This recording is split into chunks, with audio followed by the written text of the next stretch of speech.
हमारे साहब दो आपने बातें की। एक तो आपने कहा कि हमने कोई ऐसा इंप्रेशन दिया, मुझे नहीं पता था किस जुमले से आपको इंप्रेशन मिला, क्योंकि हमने हमेशा कहा है कि आपको इकोनॉमिक क्राइसिस मिला। हमने कहा कि आपको अपने नोयत का इकोनॉमिक क्राइसिस मिला, नून लीग पीपल्स पार्टी को बिजली का बहरान, टेररिज्म, इदारों के साथ मसले, उस किस्म का क्राइसिस मिला मईशत के साथ। आपको करंट अकाउंट डेफिसिट की सूरत में क्राइसिस मिला। हमारे इसाक डार साहब के साथ इंटरव्यूज़ मौजूद हैं जिसमें हमने बहुत सारी बात की। दूसरा नुकता आपने कहा कि इन्फ्लेशन की बात आपने इसलिए की क्योंकि एक कंटेनर पर खड़े होकर मुसलसल महंगाई की बात कर रहे हैं। वैसे तो ये जीडीपी ग्रोथ कम होने की भी बात कर रहे हैं, ये आपके खसारों की भी बात कर रहे हैं, ये इंडस्ट्री का पहिया बंद होने की भी बात कर रहे हैं, मगर आपने सिर्फ अगर इन्फ्लेशन की बात इसलिए की कि उन्होंने कंटेनर पर खड़े होकर कहा था। तो मैं आपको दिखा देता हूँ, अप्रैल, मई, जून, जब भी मईशत के हवाले से सवाल हुआ है, कंटेनर पर ही अभी आए हैं। आप हमेशा यही बात करते हैं कि आपके पहले साल की इन्फ्लेशन और नून लीग पीपल्स पार्टी के पहले साल की इन्फ्लेशन क्या थी। आप देख लीजिए। जनाब हमजा साहब, मुस्लिम लीग नून के दौर में, जिसको आप कहते हैं कि दूध की और शहद की नहरें बह रही थीं, उसमें आपके पहले 8 माह में 10% से ज़्यादा तजावज़ कर गई थी महंगाई की शरह। इन्फ्लेशन रेट इन्होंने कहा कि they have crossed a red line of 10%, they have gone in double digits. That is not true. I say हम तो चले कंटेनर वाले हैं, आप बड़े मोतबर लोग हैं, मुहज़्ज़ब लोग हैं, फाउंटेन ऑफ विजडम है। मैं बड़े मोतबर अंदाज से कहता हूँ कि ये सही नहीं है, और कितने अदब और एहतराम से मैं ये बात कहूँ कि आप गलत कह रही हैं। इस साल का जो आज डेटा आया, 9.4% से इन्फ्लेशन कम होकर 8.8% पे चली गई है। आपके दौर में पहले 8 महीने में 24.5% थी। अब मैं क्या करूं इन हकाइक का, अगर मैं ना बताऊं लोगों को तो ये तो उनके साथ ज्यादती होगी। Minister of state for revenue, जब ये मौजूदा गवर्नमेंट ने टेक ओवर किया तो ये तकरीबन 6% थी CPI। इस वक्त ये 8.8% है।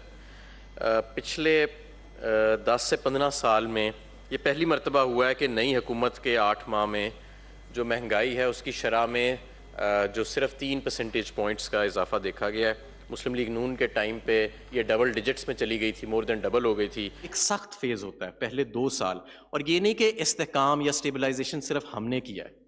इस्तेकाम और स्टेबलाइजेशन की पॉलिसीज़ पे पीपल्स पार्टी की हुकूमत ने भी बारपा रही है, मुस्लिम लीग नून की भी हुकूमत उस पर रही है, जनरल मुशर्रफ की भी रही है, बल्कि पिछले 30 साल में जो हुकूमत नहीं आई है उसने पहले 2 साल में स्टेबलाइजेशन की पॉलिसीज़ की हैं। तो देखते हैं कि उन स्टेबलाइजेशन की पॉलिसीज़ के अगर असरात हैं। पहले 9 माह में पीपल्स पार्टी की जो हुकूमत थी उसकी जो इन्फ्लेशन यानी कीमतें बढ़ने की जो रफ्तार थी वो 24.5% थी। मुस्लिम लीग नून की 11% से ज़्यादा थी। और आज हम पे महंगाई का इल्ज़ाम लगाने वाले ये सुन लें कि हमारी 9% है। ये देखिए हमारे साहब, बार बार स्टेबलाइजेशन की आप जब भी बात करते हैं, आप इन्फ्लेशन को अपने उनके पहले साल मैं खड़ा हूं जनाब, मेरे भाई, मैं खड़ा हूं इन सारी स्टेटमेंट्स पे। शाहजेब भाई, मैं इन सारी स्टेटमेंट्स पे खड़ा हूं। ये जिस वक्त मैंने जो स्टेटमेंट दी थी, पब्लिश्ड फिगर्स थी स्टेट बैंक ऑफ पाकिस्तान की और पाकिस्तान ब्यूरो ऑफ स्टैटिस्टिक्स की। और मैं आज भी कहता हूं कि मुस्लिम लीग नून ने और पीपल्स पार्टी ने जो स्टेबलाइजेशन के ऊपर प्रोपेगेंडा किया, इनको पता है कि इन्फ्लेशनरी प्रेशर्स होते हैं। हमारी इकोनॉमी की स्टेबलाइजेशन की पहले महीने की अगर इन्फ्लेशन को कंपेयर करना है तो फिर अपने उसी टाइम की इन्फ्लेशन को करो, और हमारी इन्फ्लेशन उस टाइम पे कम है। इसका मतलब ये नहीं कि हमें एहसास नहीं है कि महंगाई हुई है, हमें पूरा एहसास है। लेकिन जो कंपैरिजन है स्टेबलाइज्ड इकोनॉमी का, अगर पोस्ट स्टेबलाइजेशन फेज का करना है महंगाई का, जब आप कोई एडजस्टमेंट्स नहीं कर रहे बल्कि उनको डिले कर रहे हैं और अगली हुकूमत पे पास कर रहे हैं, तो ये ज्यादती है। तो मुझे नहीं समझ आया कि आपने ये वीडियोस क्यों दिखाई हैं, क्योंकि ये जो सारी मैंने स्टेटमेंट्स दी हैं ये सारी दुरुस्त हैं और मैं इन सब पे खड़ा हूं। आपने ही कहा, जब आप रिपीट में प्रोग्राम देखेंगे, कि मैं आज सिर्फ इन्फ्लेशन की बात इसलिए कर रहा हूं क्योंकि ये कंटेनर पे खड़े होकर कह रहे हैं, तो इसलिए मैंने दिखाई कि आप पहले भी ये कहते थे। मगर जब आपने कहा कि और आपकी तकरीर में, मैंने ये बिल्कुल नहीं कहा, मैंने शाहजेब ये नहीं कहा। देख लीजिए, मैंने शाहजेब ये कहा है कि जब भी ये इंप्रेशन देंगे कि हमारे पहले साल में कोई बहुत महंगाई बढ़ गई और खुदा न खास्ता आगे मजीद बढ़ने वाली है, और ये शायद इस वजह से बढ़ी है क्योंकि शायद कोई बड़ी मिसमैनेजमेंट हुई है, तो मैं इनका स्टेबलाइजेशन फेज का डेटा जो है वो इनके सामने रखूंगा, खास तौर पे महंगाई की शरह का। ये वाली बात आप अब कर रहे हैं, मगर साथ में आपने कहा, और आपकी तकरीर में ही था, बजट वाली तकरीर में, कि शुरू के 2 साल स्टेबलाइजेशन के होते हैं, जो नून लीग के भी थे और पीपल्स पार्टी के भी थे, और आपने कहा मैं स्टेट बैंक के नंबर रखूंगा। आपका 14वां महीना अक्टूबर का है जिसमें इन्फ्लेशन के नंबर हैं 11.04%। नून लीग का 14वां महीना अगस्त 2014 था जिसमें इन्फ्लेशन के नंबर थे 6.9%। तो नून लीग डिक्लाइनिंग ट्रेंड पर उसको ले आई थी स्टेबलाइजेशन ही के पीरियड में। पोस्ट स्टेबलाइजेशन की बात कर रहा है, स्टेट बैंक का प्रिंटेड नंबर है, और आप आगे की तरफ चले गए हैं। शुरू के 4 माह में, दूसरे साल में नून लीग बड़ा आपने अच्छा किया, मुझे जरा आपने मौका दिया कि आज जवाब देने का इसका। ये सारी जो मईशत है ना, ये आपस में इंटरलिंक्ड है, और इस वक्त जो पाकिस्तान का सबसे बड़ा मसला है पिछले 20 साल से और 30 साल से, वो है करंट अकाउंट डेफिसिट। क्योंकि हमारा करंट अकाउंट डेफिसिट ज़्यादा बड़ा है, हमें एडजस्टमेंट ज़्यादा करनी पड़ी है, और क्योंकि मुस्लिम लीग नून ज़्यादा एडजस्टमेंट्स को डिले करके गई है, ख़ास तौर पे एनर्जी के अंदर। ये आपको पता है कि जो भी क्वार्टरली सरचार्जेस हम लगा रहे हैं ये 2 साल पुराने हैं, जिसकी वजह से इन्फ्लेशन का ये एक ड्राइवर बना हुआ है। ये 2 साल पहले नेपरा ने इनको नोटिफाई किया था, कानूनी तौर पर इनको करने चाहिए थे, इन्होंने डिले किया अगली हुकूमत तक, अगली हुकूमत आए उसके लिए मुश्किलात पैदा हों। तो ये बात बिल्कुल जितनी हमने जितनी एडजस्टमेंट करनी है इससे पहले किसी ने नहीं आज तक की, जितनी हमें करंट अकाउंट की एडजस्टमेंट करनी पड़ी है जिससे इन्फ्लेशनरी प्रेशर्स बढ़ते हैं, वो पहले किसी ने नहीं की। इसलिए हमारा जो स्टेबलाइजेशन पीरियड है उसमें इन्फ्लेशन लिंगर कर रही है। नहीं तो फिर आप शुरू के 8 महीने तक उनके 8 महीने से कंपेयर कर रहे थे, अब 14वें महीने का मैं नंबर बता रहा हूं तो आप कह रहे हैं कि हाँ अब ज्यादा हो गई है। शाहजेब भाई, जिस वक्त मैंने ये बात की थी, उम्मीद है मुझे कि आप नीचे उसके तारीख भी चलाएंगे, उस वक्त तारीख जाके पढ़ लें क्या थी उस वक्त। नहीं, उस वक्त ये कहा गया, मेरे से पहले मोहतरमा शेरी रहमान ने खड़े होकर सेनेट में कहा कि आपकी इन्फ्लेशन डबल डिजिट पे चली गई है। मैंने खड़े होकर उनका जवाब दिया कि जनाब ये है आपका स्टेट बैंक का डेटा, डबल डिजिट में नहीं गई, मैंने उनकी दुरुस्तगी की थी। यानी कि जब तक उनके पहले साल की इन्फ्लेशन आपके पहले साल से ज्यादा थी तब तक आप बता रहे थे, और अब जबकि 14वें महीने में नून लीग की इन्फ्लेशन वो कर्टेल कर गए थे तो आप कह रहे हैं हमारे मसाइल ज्यादा बढ़े हैं, करंट अकाउंट डेफिसिट है इसलिए। तो तब भी आपके मसाइल बढ़े थे, उस वक्त क्यों कंपैरिजन दे रहे थे इन्फ्लेशन का? आप ये चाहते हैं शाहजेब, आप ये चाहते हैं कि अगर ये लोग खड़े होकर कहें कि जी महंगाई की वजह से हम बाहर निकले हैं, हालांकि मेरी राय है कि ये उस वजह से नहीं निकले, ये किसी और वजह से निकले हैं, और ये तो मैं इस चीज़ का हक बजानिब नहीं कि मैं इनके सामने आईना रखूं कि औसतन पहले साल में आपकी जो महंगाई की शरह थी वो हमसे ज़्यादा थी। अगर सेनेट में कोई खातून खड़ी होकर, सेनेटर हमारी मोअज़्ज़ज़ खातून है, वो ये कहती हैं कि जी आपकी इन्फ्लेशन डबल डिजिट में है, और जिस वक्त वो कहती हैं कि ये डबल डिजिट में है उस वक्त डबल डिजिट में ये नहीं होती, तो आप कहते हैं कि मैं उनका जवाब ना दूं। स्टेट बैंक की रिपोर्ट थी कि राइजिंग ट्रेड इन्फ्लेशन का, मगर राइजिंग ट्रेड इन्फ्लेशन का, मगर फिर आप फिस्कल डेफिसिट को क्यों नहीं कंपेयर करते कि अगर स्टेबलाइजेशन ही थी उनकी? आपको कि ये राइजिंग अमाजर साहब, अगर किसने कहा आपको राइजिंग ट्रेंड? उस वक्त राइजिंग ट्रेंड था ना इन्फ्लेशन का, और राइजिंग इस वक्त आई है ना, मौजूदा 11.04% है, उस वक्त राइजिंग ट्रेंड था इन्फ्लेशन का। उन्होंने कहा था इसलिए इंटरेस्ट रेट्स बढ़ा रहे हैं कि राइजिंग ट्रेंड इन्फ्लेशन का। बात तो करने दें।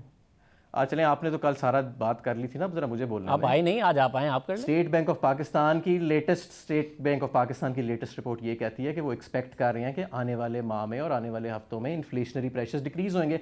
आज भी जो नंबर प्रिंट हुआ है इन्फ्लेशन का, वो पिछले महीने से तकरीबन 0.4% जो है वो शरह इन्फ्लेशन की उसने रिवर्स किया है, जो आज हमारे साहब जिस वक्त शेरी रहमान ने तकरीर की उसके 45 दिन के बाद डबल डिजिट में चली गई, और उस वक्त स्टेट बैंक कह रहा था कि हम इसलिए बढ़ा रहे हैं कि इन्फ्लेशनरी प्रेशर्स हैं, इसीलिए हुआ, इसलिए डबल डिजिट में गई। उस वक्त अगर आप डिफेंड कर रहे थे, आज डबल डिजिट में चली गई तो आप कह रहे हैं हमारे मसाइल ज्यादा बड़े हैं। आपकी इन्फ्लेशन डबल डिजिट में चली गई है, लेकिन उस वक्त वो डबल डिजिट में ना गई हो तो मैं खड़ा होकर उसे ये ना कहूं कि डबल डिजिट में चली गई है, क्योंकि स्टेट बैंक ये जरूर कहें, मगर उनके पहले साल से अगर उस वक्त कंपेयर करें तो फिर आज भी कंपेयर करें, उनके 13 महीने से उस वक्त कंपेयर करें तो अपने 14वें महीने से आज भी कंपेयर करें। फिस्कल डेफिसिट के नंबर को भी उनके पहले साल से क्यों नहीं कंपेयर करते? स्टेबलाइजेशन में अगर वो थे तो आप भी हैं, तो नून लीग के पहले साल से क्यों नहीं कहते आपका 8.9% का फिस्कल डेफिसिट है, पहले साल के इसलिए नहीं करते?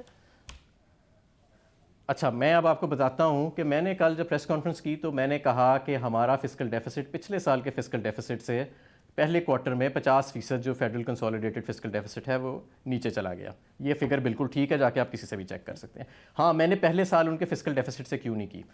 जो आपका करंट अकाउंट डेफिसिट है पाकिस्तान में, वो लिंक है बड़ा गहरी तरह, ये आपका एक स्ट्रक्चरल इशू है फिस्कल डेफिसिट के साथ।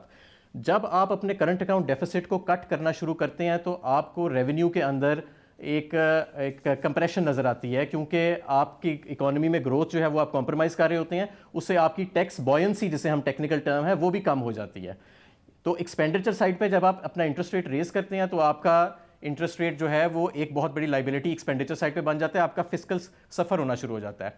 मैं इसलिए उसको पहले साल से कंपेयर नहीं करता क्योंकि मुस्लिम लीग नून जो थी जब वो आई तो वो करंट अकाउंट डेफिसिट ना होने के बराबर था, इसलिए उनके फिस्कल के ऊपर उसका कोई असर नहीं पड़ा।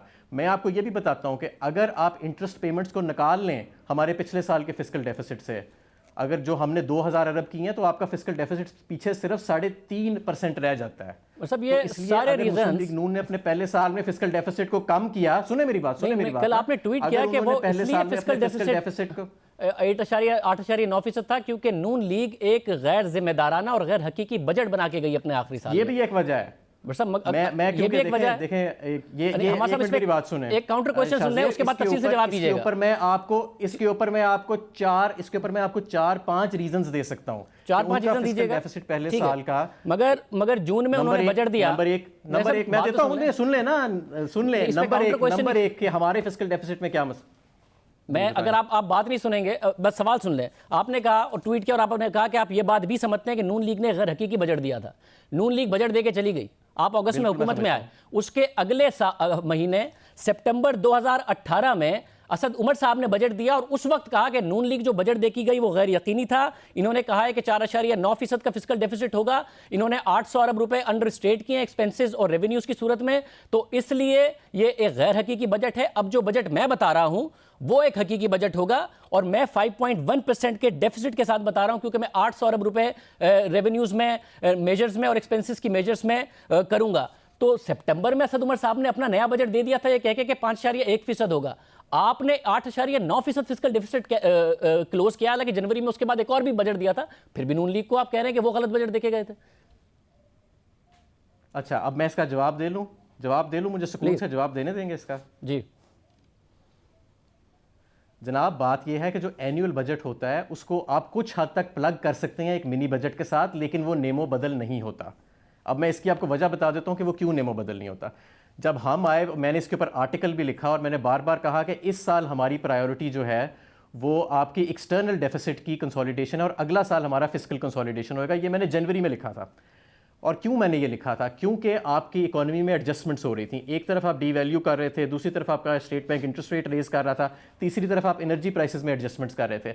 अगर आप बहुत अग्रेसिव हो जाते अपने फिस्कल को कंट्रोल करने में और मिनी बजट्स के जरिए आप बहुत ज़्यादा हार्श टैक्स मेजर्स ले लेते, तो आपका फिस्कल तो कंट्रोल हो जाना था, लेकिन लोगों पे उसका बेपनाह बोझ पड़ना था, महंगाई में शदीद इजाफा हो जाना था और ख़तरा था कि आप कहीं स्टैगफ्लेशन में चले जाते।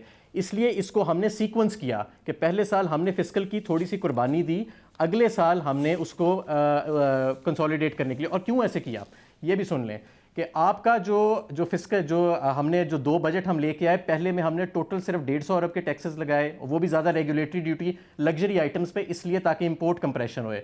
जब इंपोर्ट कंप्रेशन होती है आपके वैसे टैक्सेस कम हो जाते हैं। दूसरा जो हमारा बजट आया मिनी बजट जनवरी में, उसमें हमने कोई टैक्स नहीं लगाया, उसमें सिर्फ रिलीफ थी इंडस्ट्रियलिस्ट, मगर साहब इसमें सिर्फ इसलिए दिया गया ताकि जो टैक्स की अनॉमलीज हैं उसको क्रिएट किया जाए। आज आप कह रहे हैं कि वो जो मिनी बजट सितंबर 2018 में अनाउंस किया उससे आप थोड़ा सा प्लग कर सकते हैं चीजों को, मगर मुकम्मल तौर पर ठीक नहीं कर सकते। असद उमर साहब ने कहा कि इन्होंने 4.9% कहा है, मगर असल में इनका फिस्कल डेफिसिट 7.2% होगा, 7.2%, क्योंकि इन्होंने गैर हकीकी बजट बताया है। अब मैं ठीक कर रहा हूं, 800 अरब रुपए की मैं एडजस्टमेंट्स कर रहा हूं, अब 5.1% होगा। हुआ वो 7.2% भी नहीं बल्कि 8.9% आपके मिनी बजट के बाद, और सारी जिम्मेदारी नून लीग की है। यानी कि वो मिनी बजट में फिर क्या गलत बयानी हो रही थी? इसमें जनाब असद उमर साहब का कोई कसूर नहीं। जो सबसे बड़ा पिछले फिस्कल डेफिसिट के अंदर वाइल्ड कार्ड था वो आपका स्टेट बैंक के प्रॉफिट्स थे, जो कि एस्टिमेट किए गए थे कि 250 अरब के करीब होंगे। लेकिन क्योंकि आपके स्टेट बैंक के प्रॉफिट्स डायरेक्टली लिंक्ड हैं आपकी करेंसी मार्केट के साथ, जो कि हमने मार्केट बेस्ड कर दी थी पिछले साल, तो वो एक अननोन फैक्टर था। स्टेट बैंक का अपना एस्टिमेट था कि हम 250 अरब का प्रॉफिट देंगे आपको, उन्होंने नहीं दिया, वो 60 अरब पे चला गया। इस साल क्योंकि आपकी करेंसी मार्केट स्टेबल है, तो हम समझ रहे हैं कि 450 अरब से भी ज्यादा स्टेट बैंक का प्रॉफिट होएगा, जो आपके फिस्कल डेफिसिट को कम करेगा। इसलिए इसमें असद उमर साहब के एस्टिमेट का कोई प्रॉब्लम नहीं था। आप नंबर बता रहे हैं, वाइल्ड कार्ड था वो आपके स्टेट बैंक के प्रॉफिट्स का था। आप वाइल्ड कार्ड कैसे हो सकता है? आप जो नंबर बता रहे हैं वो 150-200 अरब रुपए है, और जो अमाउंट में फर्क आया है 5.1% से 8.9%, वो 1500 से 2000 अरब रुपए का आया है। तो आप स्टेट बैंक के मुनाफे पे कैसे रख रहे हैं इसको सारे? आप मेरा जनवरी का बयान पढ़ ले, मेरा ख्याल है डॉन अखबार में छपा था, उसमें मैंने जनवरी में ही कह दिया था कि आपका ये फिस्कल का जो टारगेट है ये मीट नहीं हो सकता। उस वक्त तक हमारा बजट भी आ चुका था, और क्योंकि मुझे नज़र आ रहा था कि इस वक्त हम अगर हार्श रेवेन्यू मेजर्स लेंगे तो हम अपना फिस्कल का टारगेट तो अचीव कर लेंगे, लेकिन उससे स्टैगफ्लेशन हो सकती है इकोनॉमी में और लोगों पे बहुत बोझ डलेगा, महंगाई में इजाफा हो जाएगा। इसलिए हमने फिस्कल कंसोलिडेशन को सीक्वेंस किया। आप असद उमर के इक़दामात को ऑन नहीं कर रहे हैं, रिजर्व्स को करें। आप सितंबर 2018 में जो कुछ मेरे या तो फिर उन्होंने ठीक कहा था तो उसके कॉन्सिक्वेंसेस नजर आते हैं। जो उन्होंने नून लीग के बारे में कहा उससे भी आपने 1.8% से ज्यादा डेफिसिट क्लोज किया, शाहजेब, और फिर जिम्मेदारी आप नून लीग पर डाल रहे हैं। असद उमर ने सितंबर में बजट दिया। शाहज़े, अच्छा मेरी बात सुने ना, अब मेरे पे बात करें इकोनॉमी के ऊपर कि छोटी छोटी बातें, ये चुटकले, मेरे मुंह में अल्फाज डालना, फिर उसकी सुर्खी बना देना, ये कोई मैं तो चाहता हूं कि आप मईशत पे बात करें, आप मईशत में सियासत डाल देते हैं कंटेनर वालों का जवाब देते हुए। मेरे से बात करें ना, जिस तरह आप मेरे से बात कर रहे हैं, जिस तरह आप मेरे से बात कर रहे हैं, एक और मईशत का नंबर देता हूं, उस पे बात करेंगे। एक और मईशत का नंबर देता हूं, एक और मईशत का नंबर देता हूं आपको, एक और मईशत का नंबर।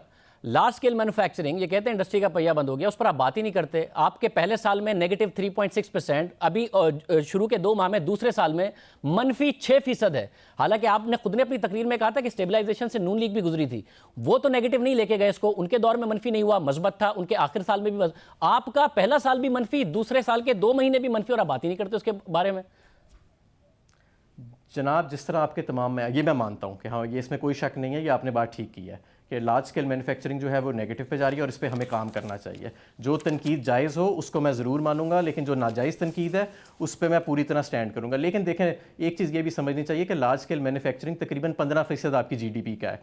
बाकी तमाम स्मॉल और मीडियम एंटरप्राइजेज़ और एग्रीकल्चर और दूसरी चीज़ें हैं, उनके अंदर हम समझते हैं कि हमें ग्रोथ मिलेगी और इसलिए आपकी जो पॉजिटिव ग्रोथ है इकोनॉमी की वो रहेगी और 3 से 3.5% के दरमियान रहेगी। इसके बावजूद कि अभी तक लार्ज स्केल मैन्युफैक्चरिंग जो है वो नेगेटिव में है, ये एक जायज़ बात है, लेकिन इंशाल्लाह ताला इसको हम रिवर्स करने की पूरी कोशिश कर रहे हैं। सब उम्मीद करते हैं कि आप इसे रिवर्स करने में कामयाब भी होंगे। अमादर साहब हमारे साथ मौजूद थे, एक बात उन्होंने कम से कम लार्ज स्केल मैन्युफैक्चरिंग की हद तक मानी है। उम्मीद करते हैं कि ये वाला मामला ठीक हो जाए कम से कम, जिसको वो मान रहे हैं, और दूसरे नंबर्स में भी बेहतरी नजर आए।